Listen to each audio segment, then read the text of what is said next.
Hey everyone, and welcome back to Aurora's English podcast. Today, let's talk about something we all experience, but maybe don't think about enough: silence. People often say that the loudest voices are the strongest, and that the quiet ones must be weak. It's a common belief, isn't it?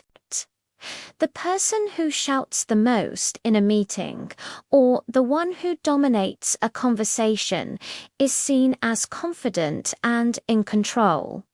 And the person sitting quietly in the corner, well, they're often overlooked, maybe even judged as timid or uninvolved.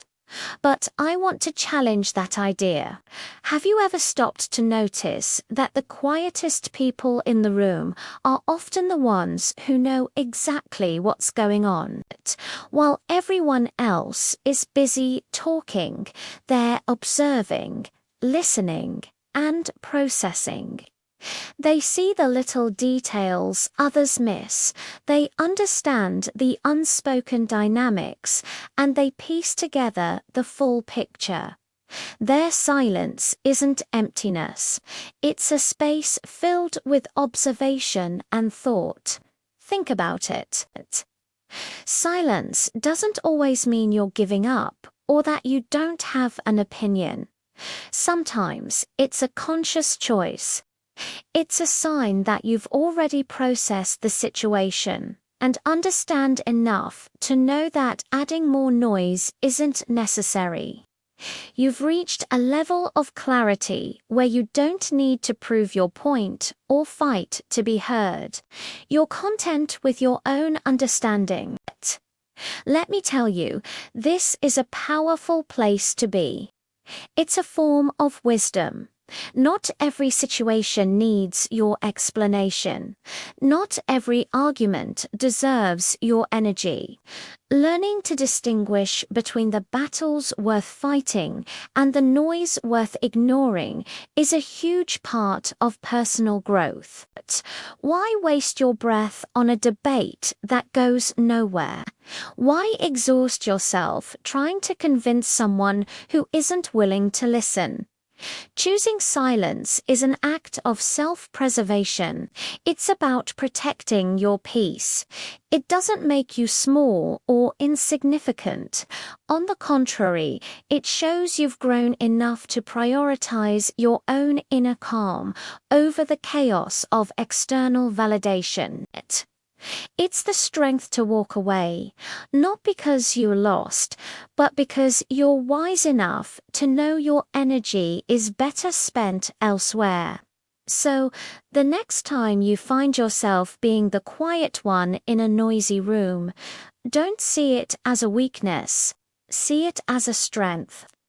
You are the observer, the thinker, the one who understands the full picture. You're not just being quiet. You are choosing peace over noise, clarity over confusion. Your silence is a sign of your maturity and your inner power. This reminds me of a famous quote: "The quieter you become, the more you are able to hear." When we stop filling every moment with our own words, we create space to truly listen to others, to our surroundings, and most importantly, to ourselves. We start to notice the subtleties we missed before. We hear the unspoken emotions behind people's words. We connect with our own intuition on a deeper level. This skill is incredibly valuable in all aspects of life. In our relationships, it helps us become better listeners and more empathetic partners and friends. At work, it allows us to analyze situations more objectively and make smarter decisions. In our own personal journey, it helps us find clarity and inner peace amidst the constant noise of the modern world. So, I encourage you to embrace silence. Practice it. See it not as an absence of something, but as a presence of everything else. The next time you feel the urge to jump into a heated argument or fill an awkward pause, just take a breath, observe, listen. You might be surprised by what you discover. Remember, true strength isn't about how loudly you can shout, but about how calmly you can understand. Your silence is your power. Thank you for listening to Aurora's English podcast. Until next time, find strength in your quiet moments.